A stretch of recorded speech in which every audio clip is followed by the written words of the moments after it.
सुबह की रोशनी रामू के विनम्र झोपड़ी से बाहर निकलते ही गांव के जंगल को नहलाती है। उसके हाथ में एक लकड़ी काटने का औजार कसकर पकड़ा हुआ है। वह घने जंगल की ओर अपनी यात्रा शुरू करता है।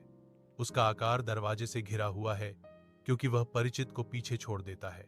सूर्य की रोशनी चंदवा से होकर गुजरती है, आगे जंगल के फर्श पर धब्बेदार पैटर्न बनाती है। प्रकृति की आवाजों से हवा जीवंत है, क्योंकि रामू और गहराई में जाता है। हर कदम जानबूझकर और उद्देश्यपूर्ण। छायाएं उसके चारों ओर नाचती हैं, क्योंकि वह जंगल के हृदय में आगे बढ़ता है।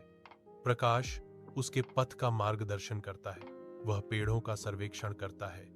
उसकी अनुभवी आंखें सही लकड़ी की तलाश करती हैं। जंगल के साथ एक मौन संबंध। एक बरगद के पेड़ के नीचे रामू लकड़ी काटता है, क्योंकि जंगल की आवाजें गूंजती हैं। हवा नमी से भरी हुई है। जंगल अनदेखे जीवन से भरा हुआ है। एक नरम धड़ के ताल को तोड़ता है। रामू रुकता है, हाथ में कुल्हाड़ी लिए। वह क्या था? वह सोचता है। उसकी आवाज मुश्किल से फुसफुसाहट है। वह पत्तियों को हटाता है, एक तोते को मुड़ी हुई पंख के साथ दिखाता है। इसके पंखों का जीवंत हरा रंग गहरी धरती के खिलाफ स्पष्ट था। रामू की विनम्र झोपड़ी के अंदर शाम उतरती है, लंबी छाया डालती है, क्योंकि वह घायल तोते को सावधानी से अंदर लाता है। कोमल हाथों से रामू तोते के घायल पंख पर हल्दी का तेल लगाता है। उसका स्पर्श कोमल और दिलासा देने वाला है। वह तोते को भोजन और पानी देता है। देखभाल और स्वास्थ्य लाभ का एक मौन वादा छोटे से स्थान को भर देता है। तोते से एक नरम, दिल दहला देने वाली आह निकलती है, जो उसके दर्द और पीड़ा का कच्चा प्रमाण है। रामू चिंता से देखता है, क्योंकि तोता दुखी होता है।